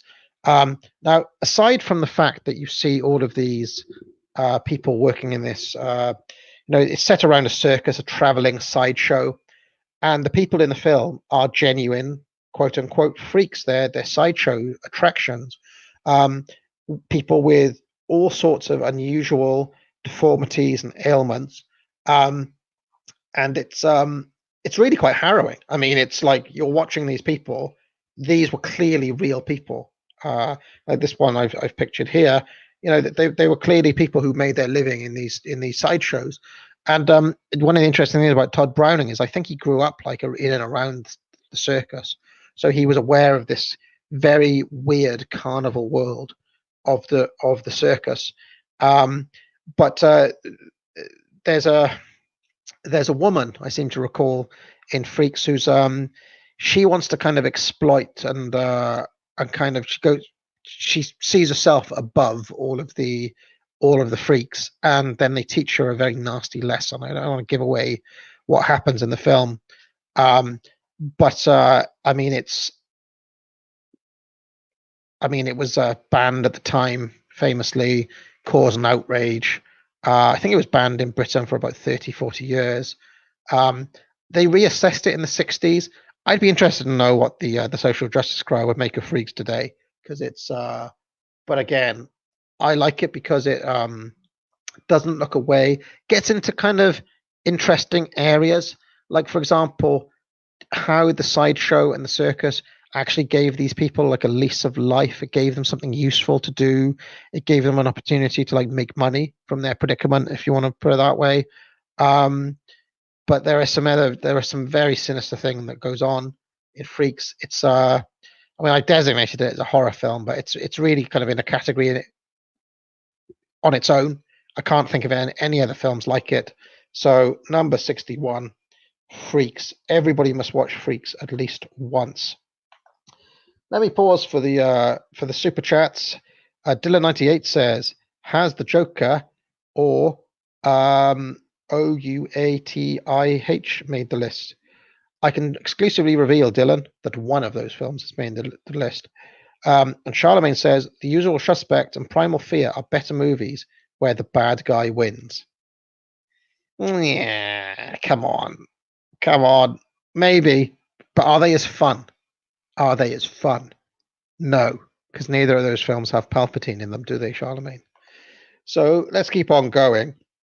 Number 60, as Britisher predicted, David Bowie has made an appearance on the list in Merry Christmas, Mr. Lawrence, a film set in and around a World War II prisoner of war camp in Japan, where Bowie here is the commanding officer on the British side, and they've got this there's commanding officer on the Japanese side, and he's like a samurai. He lives by the code of the samurais.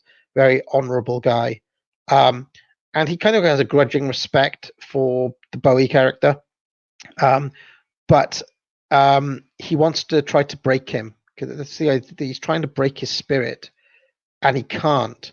And you can see in this scene here that he's buried Bowie up to his neck in sand, and it's a really interesting duel of wits, a kind of strange thing where they're fascinated with each other, they respect each other, but they hate each other.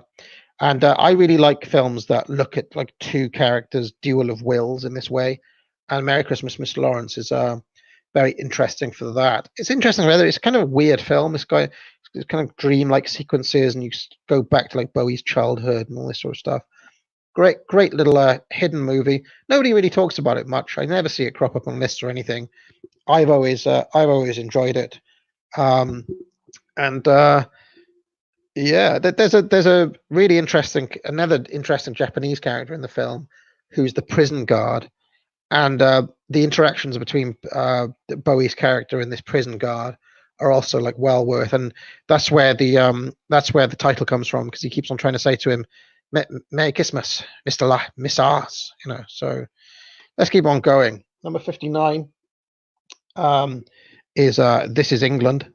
One of my favorite directors, Shane Meadows, and this guy in the middle here, Stephen Graham, is a fantastic actor, of course. Yeah, This Is England's really interesting. This kid gets involved with this group of skinheads. They're in the National Front. They're nationalists. They're racists, essentially. Just a very interesting exploration of that. One of the real things that is good about This Is England is that it doesn't necessarily preach about, it's not saying, oh well, racism is sick and wrong and evil, and aren't these people horrible. It's actually trying to understand them from the inside out, and like what makes a man like Stephen Graham tick and all the rest of it. Really worth a watch. I dig This Is England. Now there was follow-ups, weren't there? There was a TV series and all the rest of it. I watched a few of those, but I can't remember. I remember them being pretty good, but I haven't got round to finishing up on that. I still rate This Is England quite highly. And spoilers alert: this is not the only Shane Meadows film on the list. I would recommend people just go and watch all of Shane Meadows' films, especially if they want to get into recent British cinema worth watching. He's one of our best directors, to be honest. So there's another really good one called the one with Bob Hoskins in it, where he opens like a boxing thing. What's it called, that film? What's the Bob Hoskins boxing one called?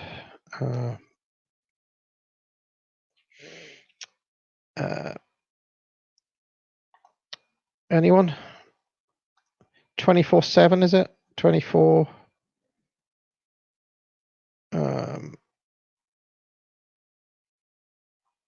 Sorry about this. I'm just trying to remember the name of this movie, because people should go and watch it. 24/7, that was it. Definitely worth watching as well. As is another film I haven't put on the list, A Room for Romeo Brass. Disturbing film.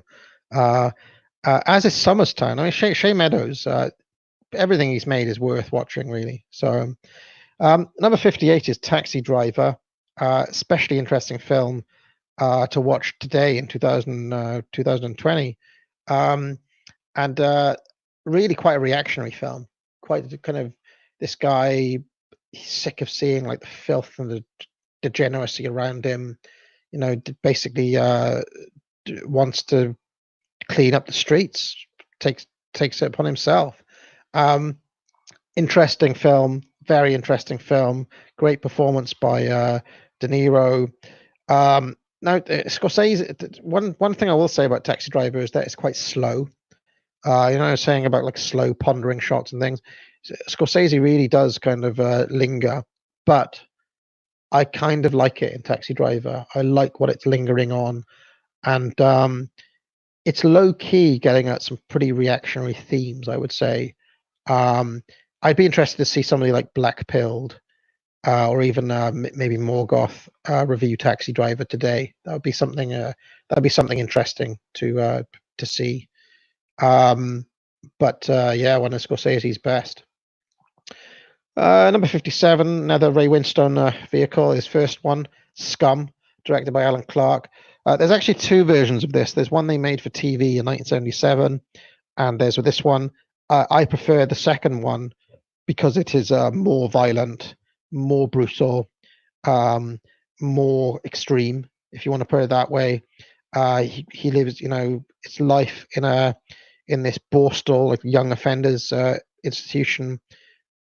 Brutality and violence. Just great. Probably the best prison film ever made, I would say, probably. And Ray Winstone's a really good actor. He crops up a number of times in this. He's just great. He's just great in these sorts of roles. So, Scum, absolutely stone cold classic. There at 57. Number 56 is Downfall. Now, what I like about Downfall, it's not just the famous, that one speech of his has been endlessly memed and parodied now, but it's a tremendous film. One of the things I really like about Downfall, not only is it a German film about Nazism, which is interesting in itself, but it's the mood. It's the mood of Berlin on the eve of the total loss. It's the fact that people have started to dance on the table. They get to this moment where the only thing left to do is laugh. Things are that bad. Really interesting film. So, yeah, I don't know if people still talk about Downfall, but I just think it's probably one of the better films made in the last decade. Of the previous decade. Yeah, not a lot, and a great central performance by what's his name, Bruno Ganz. I want to say his name is. I highly rate Downfall. Recommend watching it if you haven't seen it. Now, 55 is another great Scorsese film. I watched this film in the Barbican in London. And in fact, I've seen this film twice in London. I watched it once in the Barbican, and once beamed onto the side of Battersea Power Station outside. It was like like an early date I went on with Mrs. AA, one of these special events they do sometimes in London. But anyway, when I went to see it in the Barbican, the entire audience were pissing themselves laughing throughout the entire movie. One of the funniest films. It's so funny. I don't know if you're meant to be laughing or not, but I found it absolutely hilarious. And I still, whenever I've watched it since, I find it really entertaining. So The Wolf on Wall Street, just a fantastic movie. And this scene, of course, is where they're throwing this dwarf at a target. And it was one of the films where you start to think maybe Leonardo DiCaprio, after Titanic and Romeo and Juliet and all of that, he was like a pin-up in the 90s. He's become a very decent actor, I would say, and he can carry a film like this. Just tremendous. The scenes where they're taking the drugs, just the excessiveness of it all. Yeah, really interesting film, and just supremely entertaining. Probably the funniest film on this list, to be honest. Number 54 is a comedy, and that's Kind Hearts and Coronets. Another Robert Hamer classic Ealing comedy. Um, the setup here is that this guy that you're seeing, he wants to he wants to inherit the family fortune, the family estate. The unfortunate thing for him is that there are 8 other family members in his way. So he hatches a plan to coldly kill all of the family in front of him, and all of the family members are played by Alec Guinness. What's brilliant about Kind Hearts and Coronets is the sheer Englishness of it, the poshness of this central performance by what's his name, Dennis Price. Alec Guinness is tons of fun. There's a great scene at the it is clear that you are insane. I mean, it's a great film, one of my absolute favorites. Yes, just the if people are into their Englishness and their Britishness and so on, Kind Hearts and Coronets, I reckon, maybe the ultimate. It's fantastic. Number 53 is The Birthday Party, another William Friedkin film. This is a adaptation of Harold Pinter's play of the same name. Now, it's a really interesting play and an interesting film, because these two gentlemen that you're seeing on the right, the Jewish chap Goldberg and the Irish chap McCann, the guy on the left is called Stanley, and these two men basically they visit, and we don't know who they are, and they basically just kind of prey on this guy Stanley, and we don't know why they're there. And they're trying to break him down, and they bully him, and they kind of mentally torture this guy, and we don't know why, and it's very menacing. The Birthday Party, a very interesting.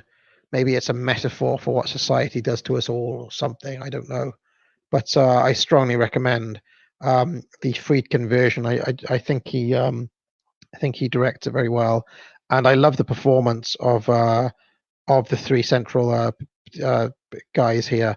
That actor in the back, you'll recognize him. He's in Clockwork Orange as well, and number of what's his name again? Is it Patrick something? It's I always forget the guy's name. Patrick McGee. Yeah, I mean whenever Patrick McGee crops up in a film, it's usually worth watching. It's usually going to be a bit dark and sinister. Definitely worth watching. And this again, it's a bit of an under the radar one. I don't know why more people don't talk about it, but I find it's kind of menacing.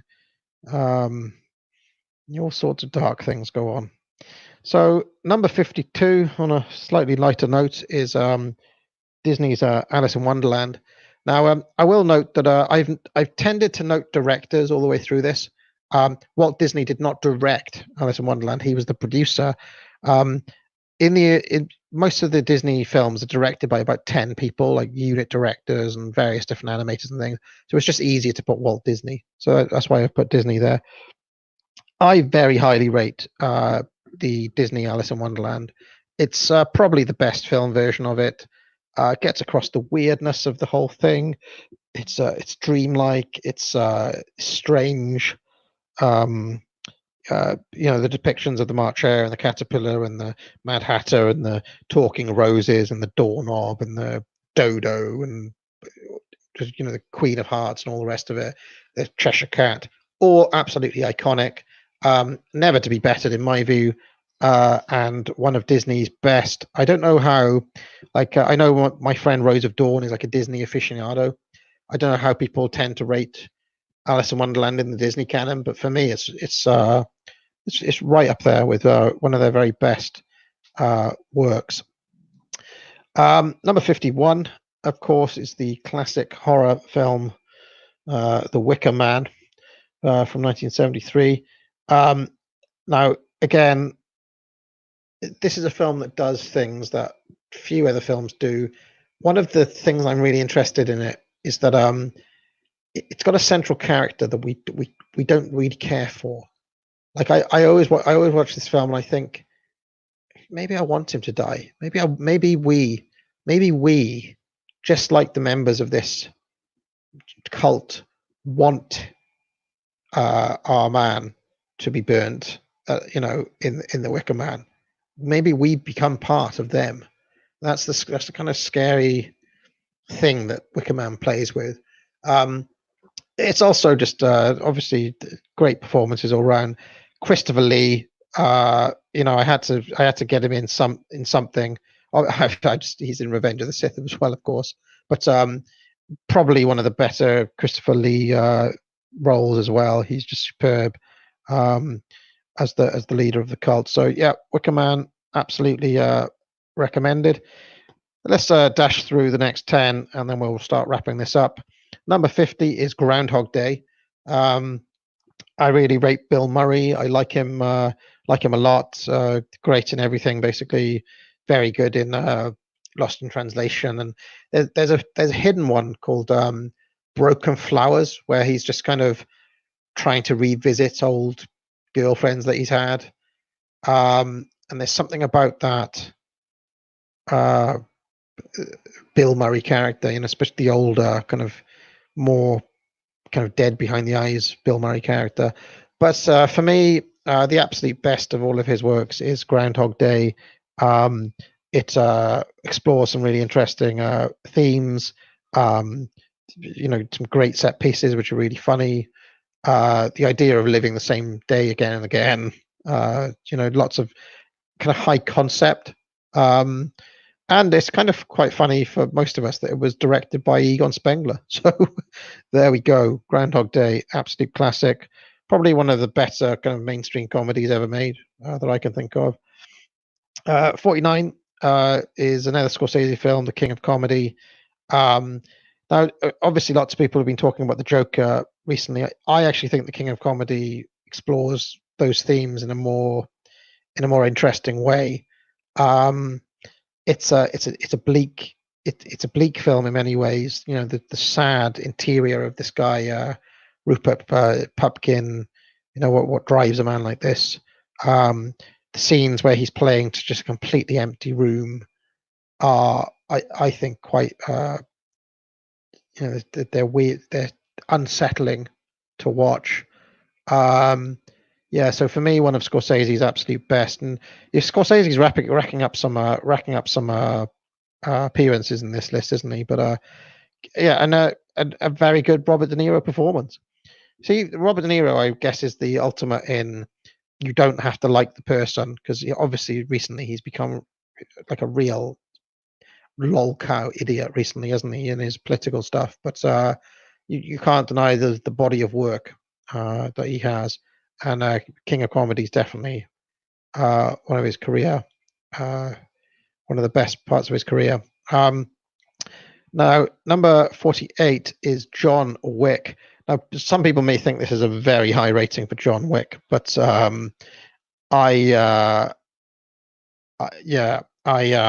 think it's what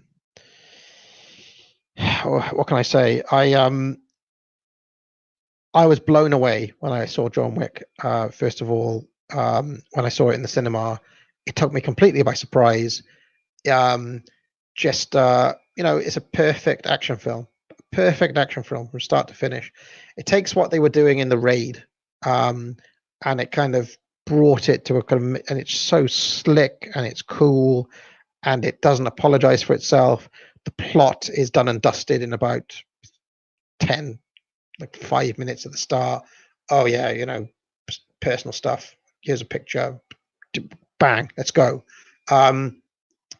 Completely rewrote the rules, I think, of the modern action film, and it's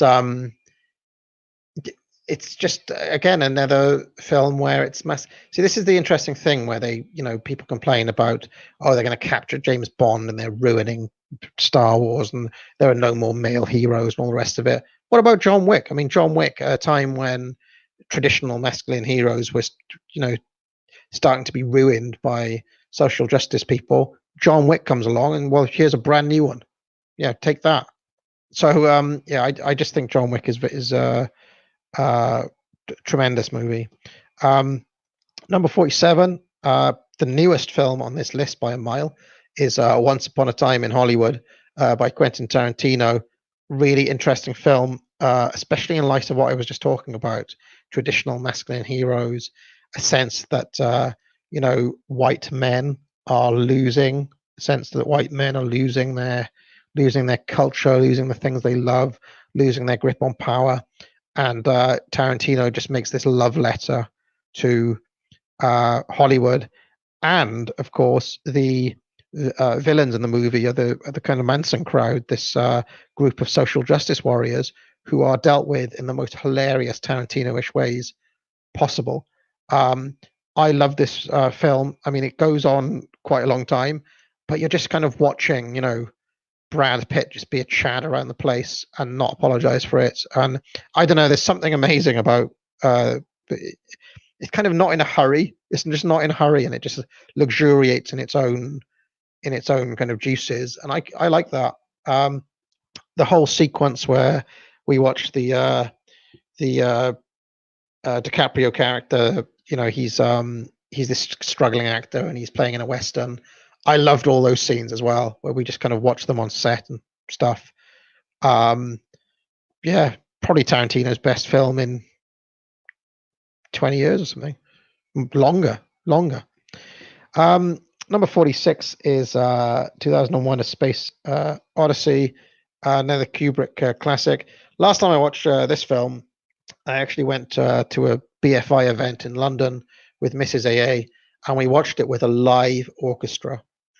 And I am now convinced that is the way to watch 2001, with a live orchestra in a cinema, with an actual kind of opera, a kind of a choir and a full orchestra.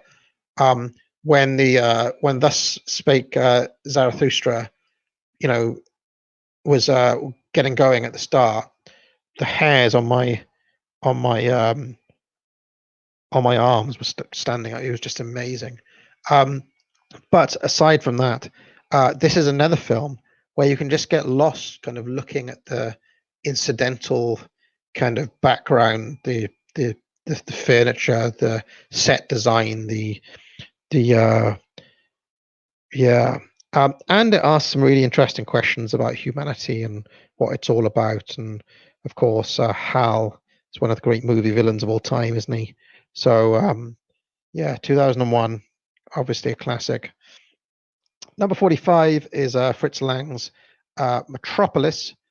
Another film strongly recommended. Metropolis is I would say probably the best sci-fi film ever made. It's got some crazy scenes, a gorgeous kind of German what do they call that German what's it called, that school. It's really good though. And it's one of, if you haven't seen Metropolis, you definitely need to do it once. I love the kind of the sets, the kind of mechanized world that we're watching. You can see the German idealism, and the meshing with this kind of sense of modernity. Are we happy about it? I don't know. It's a very interesting film to watch. So Metropolis, stone cold classic. Number 44 is kind of a little known British Dennis Potter screenplay, Blue Remembered Hills. Relentlessly dark. One of the interesting things about it is that it's about a group of children, but all of the child roles are being played by adults. So it's adults playing children. And yes, there is bullying friends. Yes, there are scenes of relentless darkness. It is disturbing, and it is absolutely worth watching. When I first watched Blue Remembered Hills, I was probably a teenager, stay with me for days, weeks on end. And every once in a while, I think maybe I'll dig out Blue Remembered Hills. Um, very good, very good, disturbing work. 43, another Scorsese film, Goodfellas. Somebody said they're going to unsub if Goodfellas isn't on the list. Well, here it is. Probably one of the best Scorsese films. You know, it's an epic. It's really captures the sense of what these gangsters are like. Cool moments, insane violence, moments of closeness, great acting. It's got everything really. I don't want to linger too much on Goodfellas because I feel like some of these films have been talked about so much. But if you haven't seen Goodfellas yet, sort your life out. Number 42 is Eraserhead by David Lynch. Speaking of disturbing films that will stay with you for days on end, what about Eraserhead? I mean, it's where can I start? You've. I thought this would be another film that I'd be interested to see a Black Pill or a Morgoth or somebody like that take on, because I think a lot of the things that those guys talk about, these low key reactionary revolts against the modern world type things. Well, Eraserhead's like a nightmare. This guy is obviously feels trapped by modernity. He feels trapped by living in this world where everything seems dead and slightly unreal and nightmarish around him. And then the radiator starts singing, and there's a woman in there, and there's an alien baby, and what the hell's going on? So, it's like a fever. The whole film is like a fever dream. But to me, it's one of David Lynch. I mean, I don't think I've put any other. David Lynch is a very interesting filmmaker that everybody, Elephant Man is obviously a disturbing film. Blue Velvet is a absolute classic as well. But I feel like Eraserhead doesn't get put on these lists enough, and I feel myself drawn to this one more than some of the more ponderous later films that other people go on about. I like Eraserhead. I think it's got, I think it kind of gets under the skin and keeps you like wondering and thinking, and then you find yourself walking in the concrete jungle yourself and thinking, maybe I'm feeling like this guy. And finally, for tonight, before I wrap up, we did quite well. Look, it's only 2:10. We got there, folks. We did it in 2 hours. It's Walt Disney's Pinocchio, which not only is an absolutely gorgeous film, famously Disney spent. It's one of the most expensive films ever made, I think, because they went over every single scene like dozens of times. If you just watch and like the backgrounds, you see the shadows and the flickers of the candles, and there's such attention to detail in every single shot and frame of Pinocchio. But not only that, Pinocchio is relentlessly dark. I mean, look at Pleasure Island.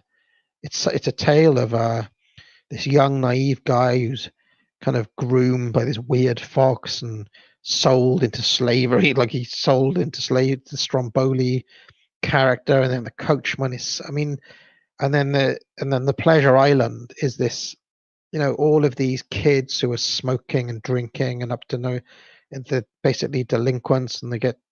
It's Pinocchio for me, probably I think the best. I mean, both in terms of my personal favorite, but also in terms of aesthetic quality, and kind of interesting content. Probably the best of the animated Disney films. I think by quite a distance.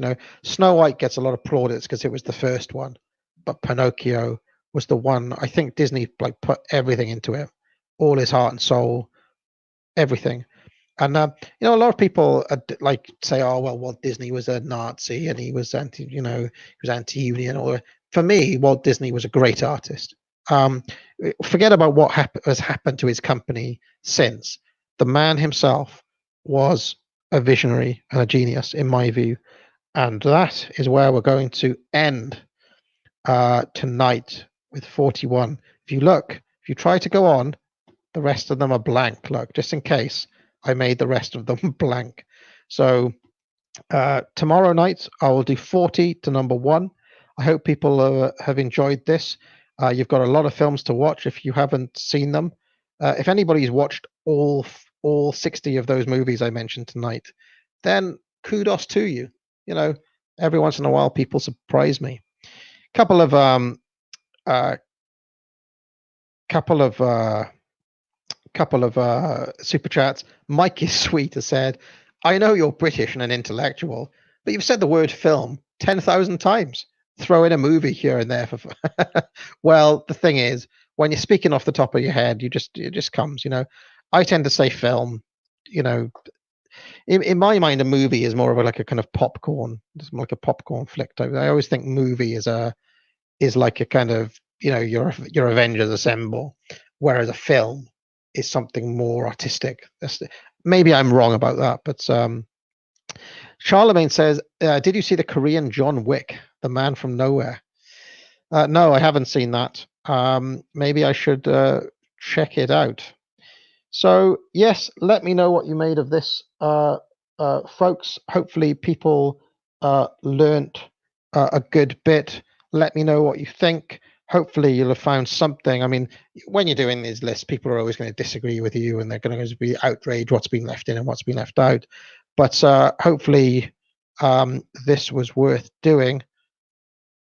And I'll see you tomorrow night. Now get out.